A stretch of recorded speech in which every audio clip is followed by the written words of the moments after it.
It is time now for the Media Beat with David Tereshchuk. David joins us on a Friday morning. And on a Friday morning, of course, it's live. We rebroadcast it on the weekend and next week. So let's bring in David and say hello. Good morning, David.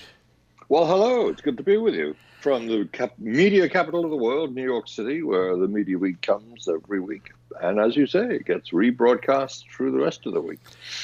Well, it's never a dull moment in our world. It's another week of turbulent activity in the media world, of course. Now, yes, indeed. Yeah. Take your pick. We have to start off again with the Trump the dumpster fire called our president Donald Trump. That's my own opinion as a joke, folks, so don't get too upset. I've made fun of Democrats as well. But this is nothing funny. It appears, after being prodded on a telephone call, that Donald Trump decided to just, without contacting the generals, without contacting Homeland Security, to pull the remaining troops out of Syria. And wouldn't you know, the day after our troops pull out, Turkey starts an all-out offensive after Donald Trump said, he didn't think that they would do that. It's just another story in the never-ending story about how you can't be a CEO and run the country like a CEO. You just can't. You can't do it. Well, yes, it's no surprise that, of course, the Turks would roll over the border immediately after that phone call. That would appear to be what the phone call was all about. When our president talks to autocrats these days, and President Erdogan of Turkey certainly counts as an autocrat, then he goes a little weak at the knees, it seems, in admiration. And according to at least one official involved in that phone call, and of course now we know lots of officials concerned with the president's phone calls are getting concerned about many of those calls and what goes on within them, and is not generally put around in terms of what information is in them. Many of the president's phone calls now have a kind of extra security clamp on them because officials are so concerned about what he may say or may agree, indeed, with the other party or the other official party on the line. All the listeners, all the workers, as it were, the contributors to the call, in the sense that they have briefed the president for all that means, and of course they make and keep a record of the call as it's going, and then analyze it for further action. In this case, there was one of the officials listening who told Newsweek magazine, anyway, that it was very simply a matter of the president, the United States president, getting rolled because Erdogan has been wanting to roll tanks and the like into northern Syria for a long time now, and basically the point of his phone call was to get a green light from the president to do it, and then that's exactly what he got. And then, of course, when our president saw what was happening, there was this rapid effort at a backtrack and threatening Turkey now with some economic obliteration. I mean, it's so interesting to see the hyperbolic language that is employed out of the White House these days. But these are hyperbolic times, I guess. While at the same time we get the impeachment crisis getting more and more fraught, and the president's friends and associates, his lawyer, his personal lawyer, or the man who plays his personal lawyer on television, Rudy Giuliani, has two associates now who are arrested. The now instantly infamous pair of former Soviet country residents who are now best described, I think, as Miami businessmen. Lev and Igor. I shouldn't treat this as funny, but it has its ludicrous and almost caricatured nature that we just can't get away from.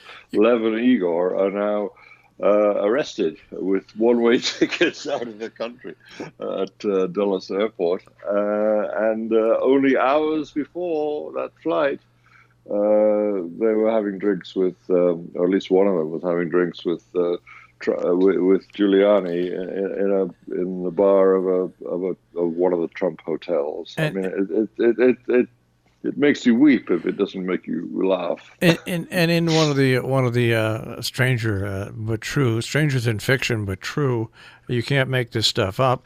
They both had tickets to go to Vienna when they were caught in the airport, and guess who also had tickets to go to Vienna? That's a detail that has gone by me. Tell me. Rudy Giuliani had airplane tickets. Now, he wasn't with them at the airport, but he has tickets. He had tickets to go to Vienna. These two were sitting in the airport with their tickets, ready to leave Dulles when they were taken in. And here's where the president really, I don't know these people. I have my picture taken with lots of people.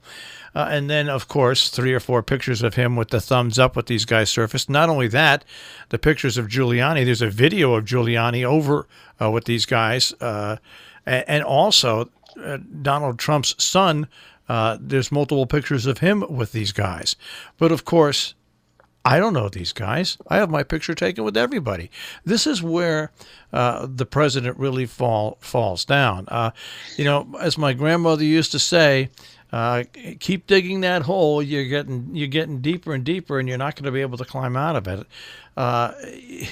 He's on the fly trying to write off something that immediately blows up in his face. But the more sad part of all of this, listen to me, the saddest part of all this is that our allies now just cannot trust what the United States says. Now, I'm not saying the United States has always done the right thing, okay?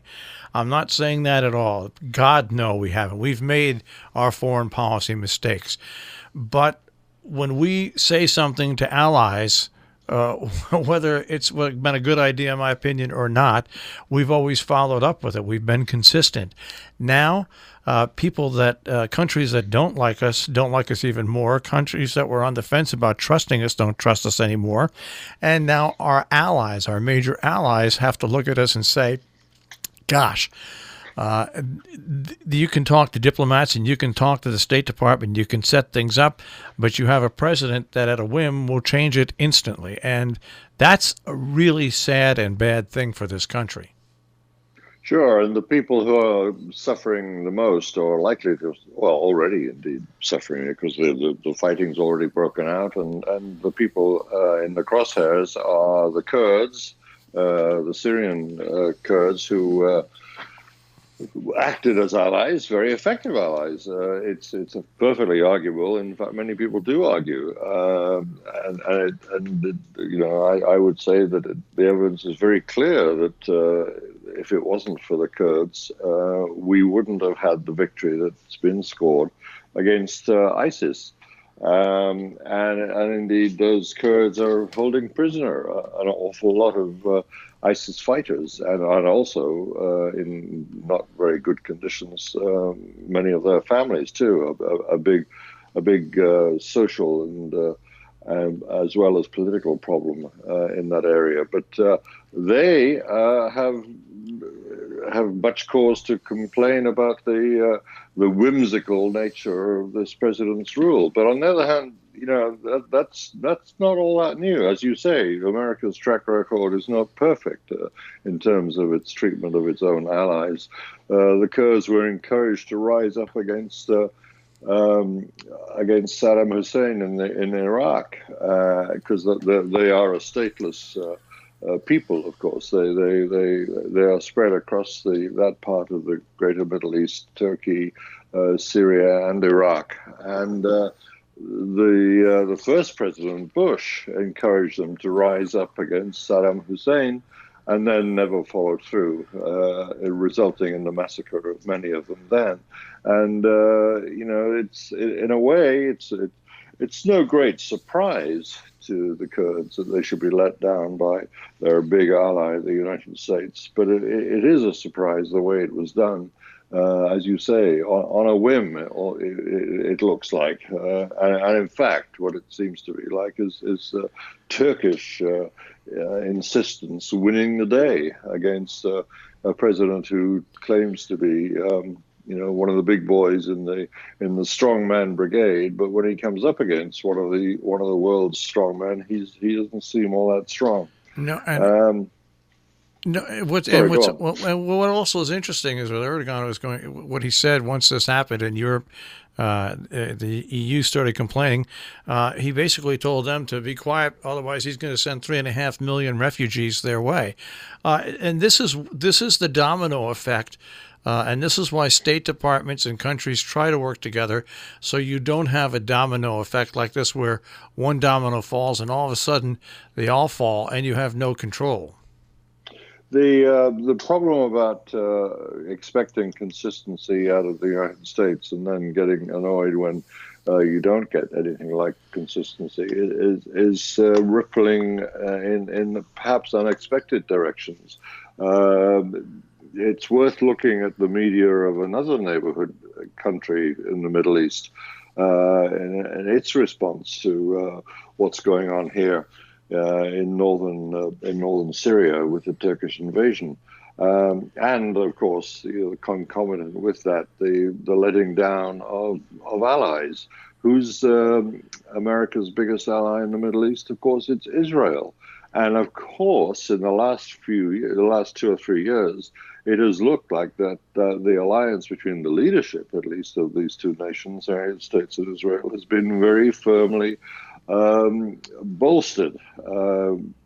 Prime Minister Netanyahu has gotten very close with Trump. It's a closeness that he advertises enormously within Israel. He's managed in a wafer-thin way, but he's managed to win elections twice now on the basis of his buddy-buddy relationship with Trump.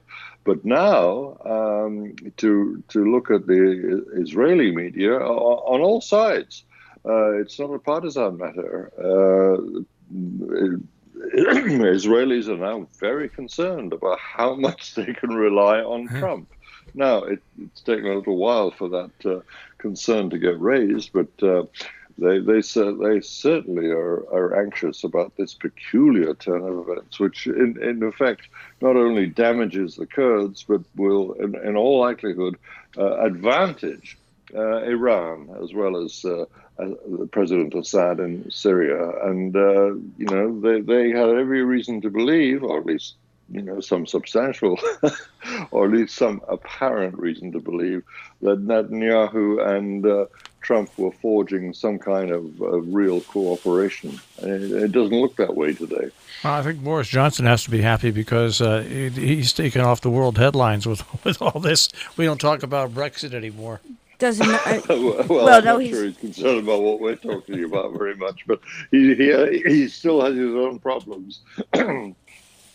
Right. So, and indeed, he had a meeting with the Irish Prime Minister in an interesting location. It's a part of the world that doesn't feature in international news much, but is a little part of northwest England called the Wirral. It's a stubby little peninsula that sort of forms a symbolic role here, I guess. It sticks out into the Irish Sea. It's a kind of little bit of England that's looking towards Ireland. And in this little rural part of this peninsula, in a very lovely old manor house called Thornton Manor, Boris meets with Leo Varadkar, the very modern and Indian heritaged Irish Prime Minister. And they're now talking and making noises that suggest, hey, it's not too late. The Halloween deadline for Brexit is rapidly approaching, but we just may have, a basis on which we can come to a new agreement. Well, if you believe that, you're very, very trusting. We'll have to see how that goes. Well, that would make you, but optimism on any level is very, very, very alarming because, it doesn't sell. No, but that's the entire point. And that I was listening, of course, to the two of you talking about the the current goings on, and it's always through the exact same filter. And it's nothing wrong with that. That's just what it is. But it seems so unfortunate that media, if you will, is just. Can't we get a different lens? I remember watching it was one of those horrible, sorry guys, Sunday morning, political shows. It must have been, must have been on CBS. I think it was Face the Nation. It was some time ago. It was in the midst of high Russian drama, and they had, and I wish I could remember her name, really high up, former Democratic senator, but really legit elder stateswoman-esque, just and she was part of this again, a legitimate panel, not as panel has come to, not a death panel, not as a panel has come to be described, and they said to her, basically, how does it feel to have this basically Russian spy in the White House? And she looked at whoever it was and essentially said, well, I mean, this is all well and good, but then what about the people who know that he's a spy and haven't removed? It was like the essence was, guys, keep your politics and everything. Don't make the common sense wires touch, because you're going to have a problem. Because it said, and that was her message, and they elided over it as quickly as possible, and off we went back to the drama and the outrage and the scare. But it does seem as though, and it's never good to be optimistic. But after the very quiet, it's like, okay, now we're proroguing. It's such a weird word. Now we're proroguing Parliament until Monday, and it's like, okay, that's fine. And after that, and then if you, depending on what you read, people have been running around talking and chatting, and the choreography is so. Oh, you're talking about the European. I've moved now back to because my comment is essentially on the choreography. If people can't see the choreography at this point, I just wash my hands, and I am staggered that our free press basically just writes the same thing again and again and again and again. Well, the filter doesn't change very much. That's true. I'm not sure what the former senator woman would be meaning by. She meant that Nancy, really and truly, from a political standpoint, if this were, if this were the case, then a lot of people, including the majority, including Nancy Pelosi and Chuck Schumer and all of these people who are there and in the midst of it, if they really believed that this was the situation, then they would and should have taken steps. It was in answer to a question that I cannot remember how it was phrased, so this is just going back. But the fact was, she was just, I think they said, do you believe that this is whatever, X situation? And she said, well, no. And it wasn't... And as so often on the morning shows on Sunday, I imagine from what you're describing, is that there was in some kind of particularly hyperbolic mood, was it? There was some fantastical notion that, for instance, I mean, in the loose language you were referring to, that we have a Russian spy in the White House. Yeah. Or Russian agent, at least. Right. On the other hand, the performance of this administration from the very top has been so erratic that almost any ridiculous fantasy can be made to have some credibility in the telling of it, and that's a very strange norm-upsetting world we live in. Right. It was People Jane are Harman. encouraged. People are encouraged now to have the wildest fantasies and permission to believe them and indulge in them too.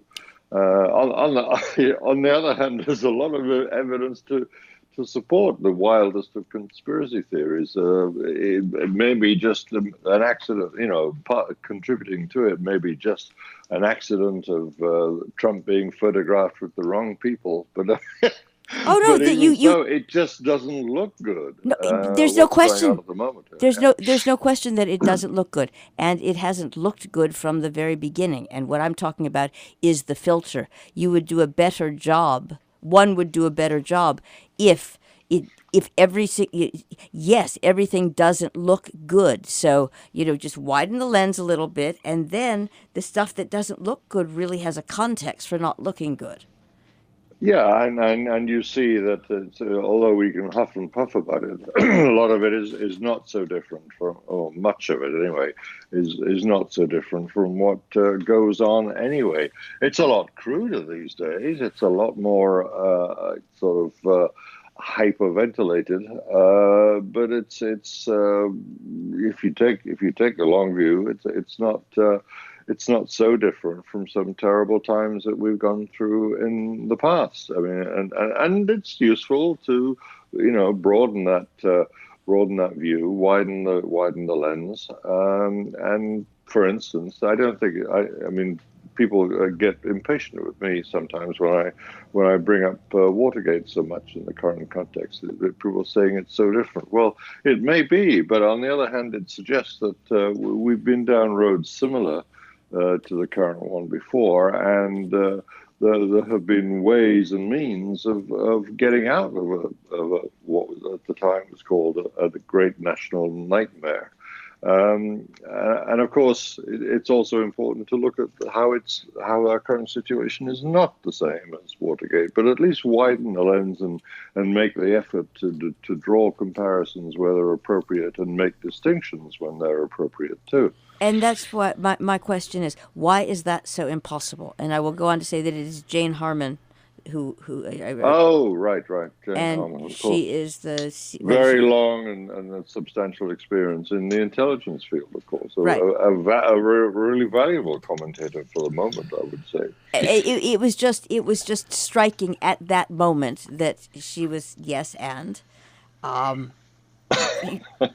Yes, and there's probably more that we're not talking about. So let's, she handled it as adroitly as one could. But I couldn't help but think that had I not been watching that, I would have had a completely and the chances of me watching it were, it was totally random. But I would have had a completely different experience with the information as it was being presented at that time. That's all. Which brings me again. People who keep their heads when all around are losing theirs. They're precious people, and we need to cherish them and listen to them. In amongst all the hysteria. No, but you have to. But the fact is that it's the filter question. Is there any? Let's call it external agent. Is there anyone in this business anymore who is responsible for widening the filter, or is it down to the individual? Because this brings us to media literacy. People don't know how to do it. They just don't. The herd mentality takes over very, very easily in our profession, I'm afraid. We find ourselves seeing that every week now. I mean, we it's as if we talk about it every week too. But yeah, it's a combination of the vast competitiveness of our media now, and not that it's always been competitive, and that's one of the good things about it. But the race for the lowest common denominator that's consequent on that competitiveness, when you get as caught up in the frenzy of it all as we have done, is lamentable. And frankly, I don't think, if you're looking for the adults in the room, there don't seem to be very many around at all. What happens to them? I can't name a single one anymore. Well, That's holding up the proper cool values of our trade. We talk about all these subjects, and here's how small the world is, David. I'm not sure if you're aware of this. The ambassador that was recalled from the Ukraine is from Kent, Connecticut. Yes, absolutely. which is a stone's throw down Route 7 from us here at this very moment. And what's even more interesting is that another famous Kent resident that, of course, heavily involved in the history, whether you love him or hate him, Dr. Henry Kissinger lives in Kent as well. So no matter how large... our broadcasting area is very special, I would say. Absolutely. It's our little... But no matter how large the world is, and it really does come home when you have things like this. And what a coincidence, probably, that they're both from... The point that people forget, and this is where I'm really desperate for the grown-ups in the room, make the connections. Yeah. This isn't all happening in a vacuum. There are, and it's easy enough to write into an article. It's like, oh yeah, there were 20 other people, involved in this. Just start to know who talks to whom and why and where they came from, and you'll have a much better sense of what's going on. I'm not saying agree with it. Disagree. Be difficult. Marshall's saying, "Shut up." We were out of time. Well, that's the one thing that is always absolutely immutable. The clock ticks on. And in that case, thank you very much, David Tereshchuk, the Media Beat. Thank you. Of course, David joins us every Friday live.